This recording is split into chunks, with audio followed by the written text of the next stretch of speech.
Assalamualaikum warahmatullahi wabarakatuh. Selamat pagi dan semangat pagi buat rekan-rekan DigiSearch dimanapun berada. Kami dari tim CDC, Coherence Design and Capability.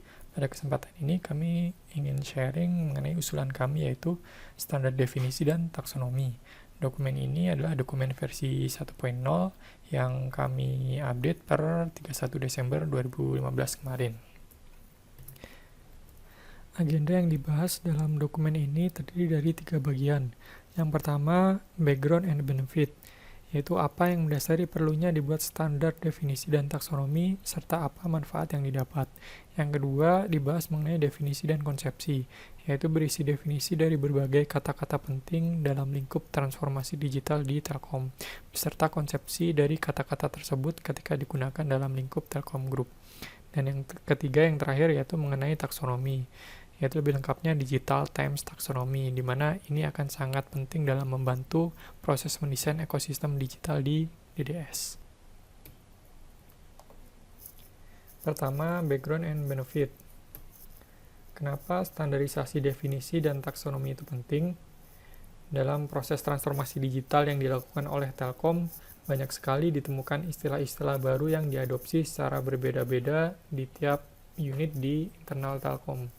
Hal ini sering memicu ketidaksepahaman sehingga proses sinergi di internal Telkom menjadi tidak optimal.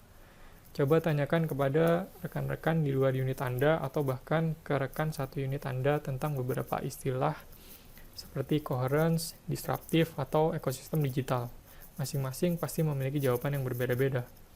Definisi dan taksonomi mungkin sesuatu yang remeh, namun menjadi masalah buat Telkom jika Telkom memiliki banyak sekali definisi dan tidak punya acuan taksonomi yang jelas dalam menyusun suatu strategi maupun membuat suatu layanan. Inilah kenapa standarisasi definisi dan taksonomi itu penting, yaitu untuk menciptakan suatu kesepahaman dan keselarasan antar individu dan unit di Telkom sehingga mampu mengoptimalkan proses bisnis. Penerapan standar definisi dan taksonomi memiliki beberapa manfaat. Adanya kesepahaman dan keselarasan di internal Telkom tentang definisi dan taksonomi dapat membawa manfaat. Yang pertama, meningkatkan efisiensi.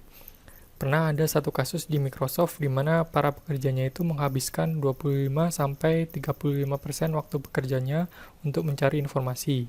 Dengan rata-rata hanya 50% saja yang sukses menemukan informasi yang dicari tersebut.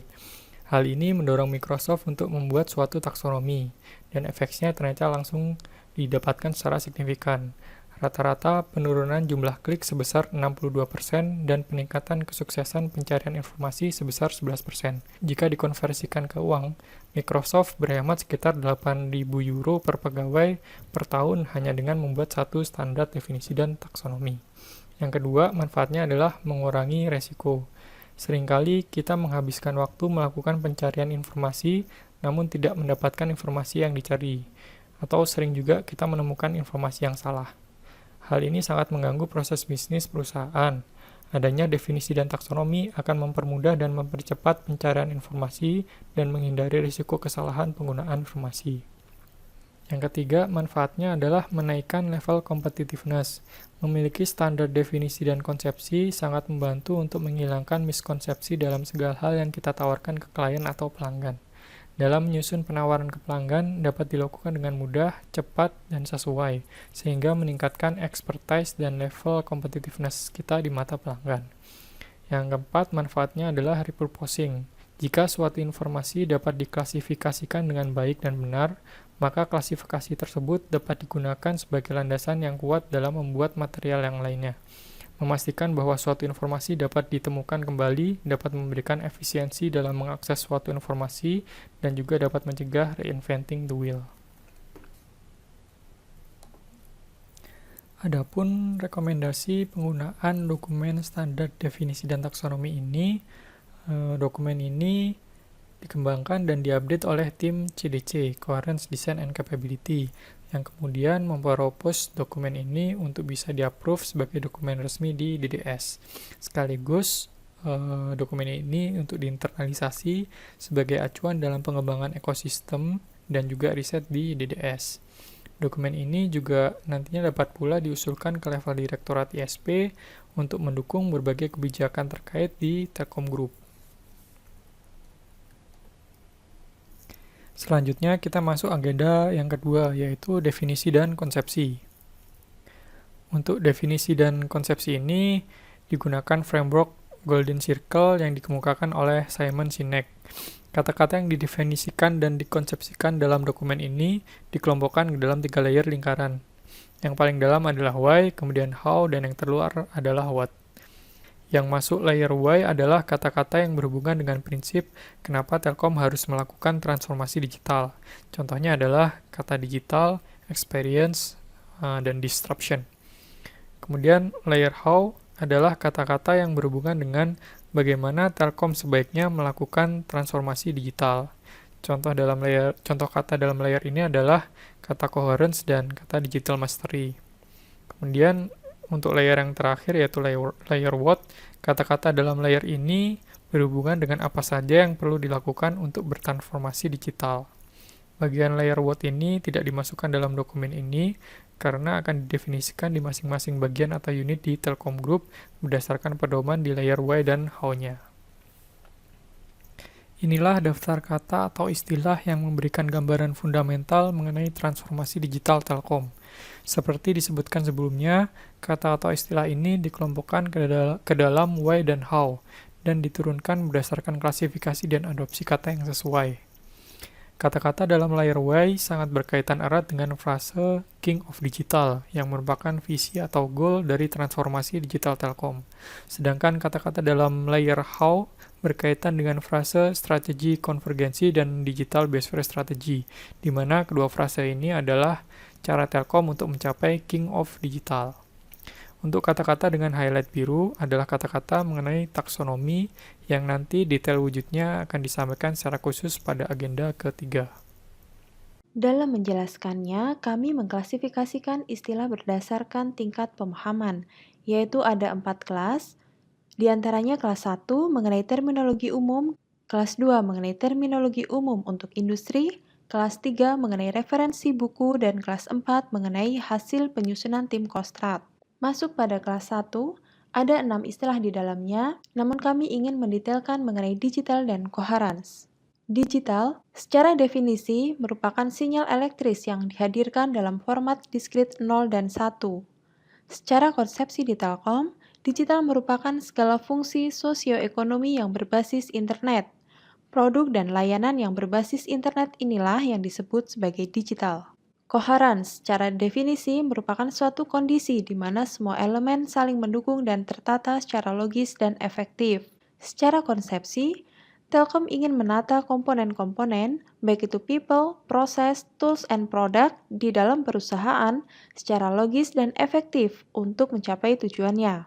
Merujuk pada buku The Essential Advantage yang berisi Capabilities Driven Strategy atau CDS, koheren merupakan suatu kondisi di mana way to play, yaitu cara perusahaan mendeliver value untuk pelanggannya, key capabilities, yaitu kapabilitas untuk mendeliver value tersebut, dan product fit, produk-produk untuk mewujudkan value, yang dikombinasikan dan tertata secara logis serta efektif baik untuk pelanggan maupun tujuan perusahaan.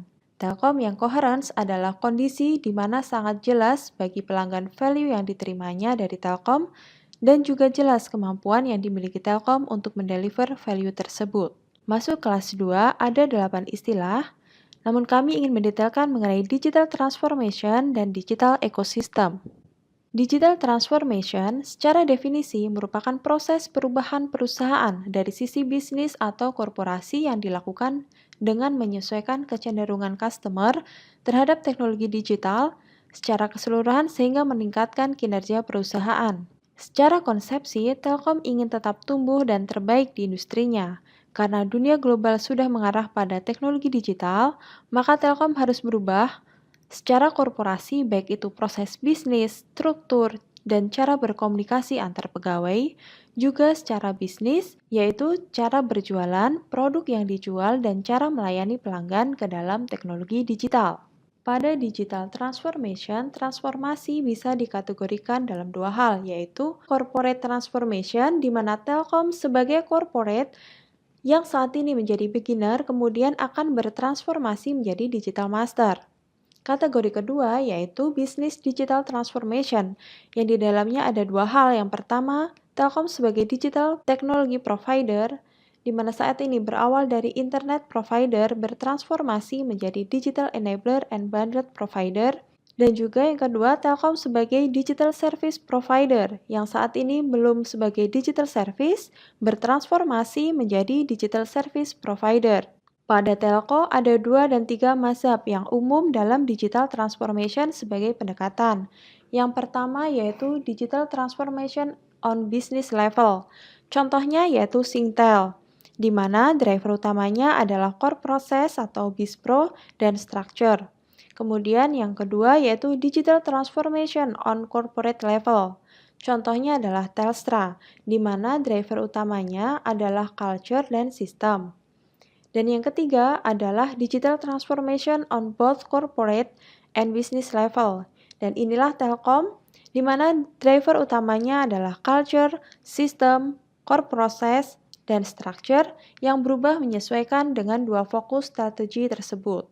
Digital ecosystem secara definisi merupakan kumpulan manusia, teknologi, atau biasanya dalam bentuk IT platform, proses bisnis, dan faktor eksternal lainnya yang saling berinteraksi dan membentuk suatu sistem. Ada input yang diproses dan menjadi output melalui digital touchpoint. Secara konsepsi, untuk meningkatkan value Telkom kepada pelanggan, Telkom membangun produk-produk yang menginteraksikan manusia, teknologi, proses bisnis, dan faktor eksternal melalui touchpoint digital yang sesuai dengan karakteristik industri tertentu. Pada digital ecosystem, bisa terdiri dari beberapa digital enabler, digital application, atau beberapa digital aggregator. Apakah itu? Mari kita visualisasikan ketiganya dalam contoh misalkan stasiun. Pada stasiun, digital application dengan pengertian one service to many users bisa kita ibaratkan seperti kereta. Kereta, yaitu satu servis bisa digunakan untuk banyak penumpang atau banyak user. Kemudian digital enabler dengan pengertian one service to many services, kita ibaratkan seperti rel kereta api, satu servis yang bisa digunakan untuk beberapa kereta atau banyak servis. Kemudian digital aggregator, yaitu many services to many users. Kita ibaratkan dalam satu stasiun sebagai agregator yang terdiri dari banyak servis dan banyak user. Masuk kelas 3, ada 3 istilah di dalamnya, namun kita akan memperdalam mengenai digital master. Digital master secara definisi merupakan perusahaan yang memiliki kapabilitas digital dan kapabilitas leadership yang baik dan kuat, sehingga menghasilkan kinerja pendapatan dan profitabilitas yang relatif lebih baik dari rata-rata pesaingnya, tentunya dengan bisnis yang setara. Secara konsepsi, Telkom mendefinisikan tujuan dari transformasi digitalnya adalah King of Digital, yakni di mana salah satu ukurannya adalah tercapainya status digital master, yaitu posisi di mana Telkom memiliki pendapatan dan profit yang lebih tinggi di masing-masing arena bermain yang telah ditentukan. Nah, untuk mencapai digital master tersebut, Telkom harus meningkatkan kapabilitas digital dan memperkuat kapabilitas leadership. Masuk ke kelas 4, yang terdiri dari 10 istilah, namun kita perdalam mengenai Digital Biosphere dan King of Digital. Digital Biosphere secara definisi merupakan wadah sebagai tempat digital ekosistem dapat terbentuk, tumbuh, dan saling berinteraksi dalam satu sistem. Wadah yang dimaksud dapat berbentuk platform atau kumpulan platform dengan standar proses dan prosedur integrasinya. Secara konsepsi, meningkatkan value Telkom kepada pelanggan dapat dicapai melalui konvergensi antar ekosistem digital. Konvergensi tersebut dapat dicapai dengan penggunaan suatu platform atau kumpulan platform yang mampu mensupport pengembangan, pertumbuhan, dan interaksi antar ekosistem digital sehingga dapat mengintegrasikan teknologi, bisnis, dan inovasi untuk menambah value bagi pelanggan, partner, maupun internal Telkom. Terwujud dalam satu, terintegrasinya seluruh ekosistem digital Telkom yang konvergen dari sisi pelanggan, tentunya dengan mudah diakses seluruhnya. Kedua, mudahnya mitra dan komunitas developer dalam membuat dan mengintegrasikan produk digital ekosistem ke dalam lingkungan Telkom. Tiga, mudahnya internal Telkom dalam mengakses, memonitor, dan menganalisis data pelanggan sehingga memudahkan upsell dan cross-sell produk dan layanan Telkom. King of Digital secara definisi merupakan suatu perusahaan yang memimpin dan mendisrupt pasar melalui perwujudan produk dan servis digital yang mampu memberikan experience terbaik kepada pelanggan. Secara konsepsi, dengan keberhasilan Telkom melakukan digital transformation akan membuat Telkom mendisrupt pemain-pemain di ranah digital times dan menjadikan Telkom market leader. Produk dan servis yang diberikan Telkom menawarkan experience terbaik kepada pelanggan, sehingga value yang didapat dan dirasakan pelanggan tidak bisa didapatkan dari provider selain Telkom. Selanjutnya, agenda terakhir yaitu pembahasan tentang taksonomi yang secara khusus disusun untuk kebutuhan dalam mendesain ekosistem digital. Penyusunan taksonomi sudah melalui 2 kali pivot. Ini adalah versi awal taksonomi, yaitu ICT dan Digital Service, di mana dalam pengelompokannya taksonomi ini berdasarkan pada teknologi, yaitu yang pertama berdasarkan Communication Technology, kemudian berdasarkan Information Technology, dan berdasarkan Service-Service Digital. Dalam taksonomi ini juga terbagi dalam 3 level. Misalkan, City menjadi level 1, level keduanya adalah fixed dan mobile, dan level ketiganya merupakan voice, internet, bis data, dan lain-lain. Pivot yang pertama dilakukan setelah tim melakukan riset dan benchmark, di mana hasilnya ditemukan bahwa pengklasifikasian untuk smart enablers di IT dan digital service sudah tidak praktis karena tren investasi teknologinya sudah saling terintegrasi.